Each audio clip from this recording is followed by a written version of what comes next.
So you've been born into the world. Good news, you're the protagonist. Bad news, pretty much everything else. Your name is Monkey D Luffy. The monkey is a warning.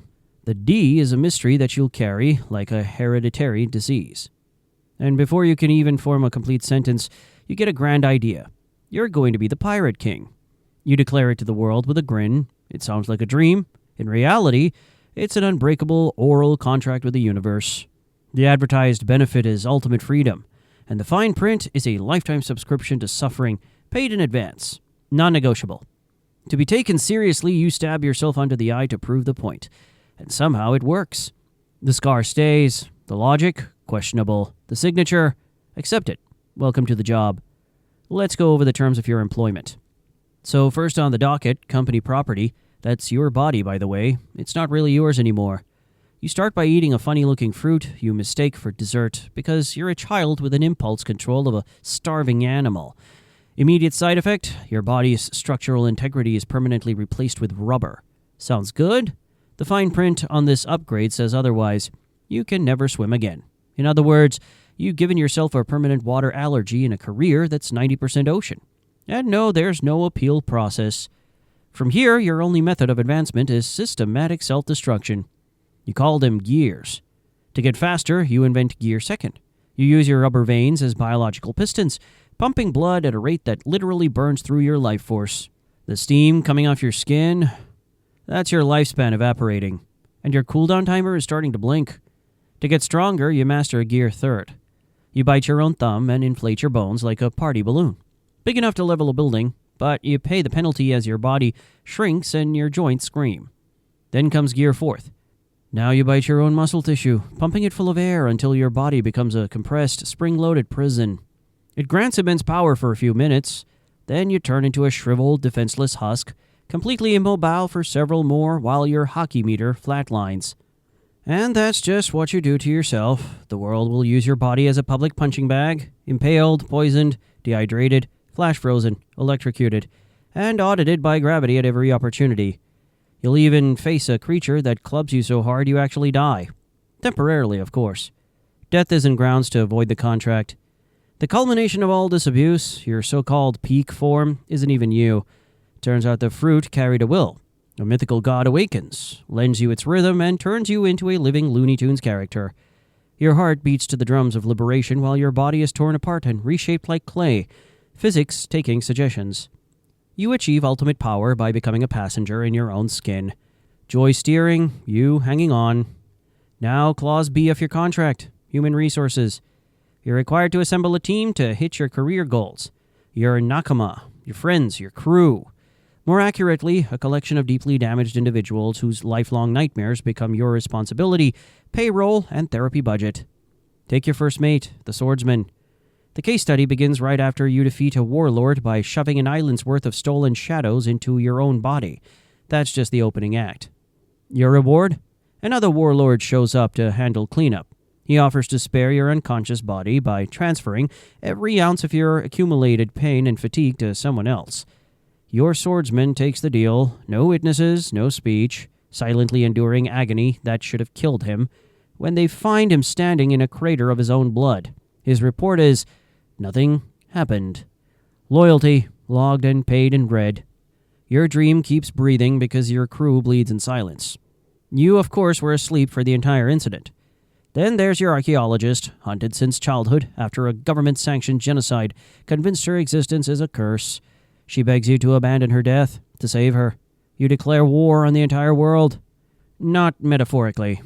You order the world government's flag burned and march on their island of absolute justice, challenging the planet's central power. Her whisper becomes a scream. I want to live. And overnight, your fun pirate adventure becomes geopolitical. Her life is now your problem, forever. And the job requirements only get worse. Consider your sniper, a man whose entire personality rests on a bedrock of crippling insecurities. When your first ship, his most precious possession, is dying, you have to make the hard call. The shipwright gives the verdict, the hull can't be saved. His grief hardens into rage, and he challenges you to a duel on the dock. As captain, you're forced to publicly, brutally beat down your weakest, most sensitive friend, leaving him broken in an alleyway while you hold a funeral for the ship. You walk away, still captain. He walks away alone. This is what your contract defines as effective leadership. Then there's your cook, whose abusive past catches up on him. He's blackmailed, forced to renounce his dream, and beats you senseless just to make you leave. Orders stamped with a family crest and a threat. Your only strategy? Sit in the rain, starving, absorbing every blow without fighting back. Because you made a promise. The promise that you'd rather starve to death than eat a single meal he didn't cook. You carved that vow into your ribs and wait. This becomes the pattern. Your primary role as captain is to serve as the emotional and literal punching bag for your crew's unresolved trauma. You're the shock absorber that keeps the ship moving. Let's discuss the primary cause of all your suffering. Your decision-making, or rather, your complete lack of it. There's a tax for being this simple-minded in a complicated world. The contract calls it the stupidity tax. You pay it often, and in full. Take your first major takedown in the Grand Line. You pick a fight with a warlord made of sand. Plan A, punch him. It fails. He impales you with a golden hook and leaves you to die in the desert. Plan B, find him and punch him again, but angrier. He drains the moisture from your body until your skin cracks and leaves you for dead a second time. Your strategy is to fail upward until your opponent runs out of ways to kill you. Then finally, change the rules and live. It's only by miracle and stubbornness that you survive. Then the single most expensive bill arrives at Sabody Archipelago. You're warned. Touch a world noble and you'll be annihilated. One shoots your fishman friend. You cross the room and punch this god so hard it breaks the color palette. Bubbles pop. The room goes silent. The most satisfying punch of your life. The tax? An admiral made of light surgically dismantles your crew. And a warlord scatters them to the far corners of the world with a single gesture. With one punch, you turn a rising force into a global missing persons case. You're left completely, utterly alone, and this tax is paid not just with your life, but with the life of others. You sprint headfirst into the biggest war of the century to save your brother. Yeah, you have one. A child running through a battlefield of legends, borrowing courage you haven't earned. And for a moment it works. Your brother's free. But impulsiveness is a family trait. He takes an admiral's bait, and to shield your exhausted body, catches a fist of magma clean through his chest. He dies in your arms, thanking you for loving him. You didn't save him. You secured a front row seat to his execution. A tragedy your presence helped guarantee. Your simple heart is the most expensive thing you own. So your body is a disposable asset on a countdown timer.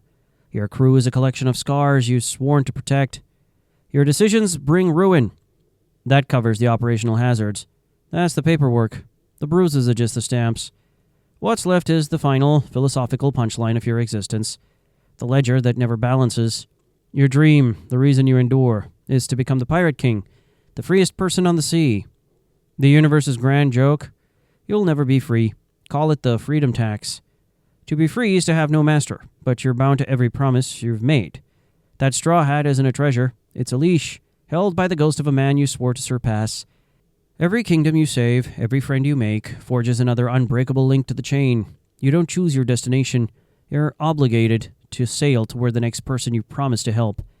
The anchor's chain grows longer, the ship heavier, and you keep going.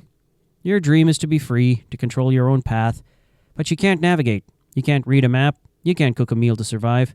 You can't even enter the water your ship sails on without drowning. You're completely dependent on the very crew whose trauma you carry. You're their captain and their perpetual child. If they vanish, you stall, starve, and sink. And the cruelest joke?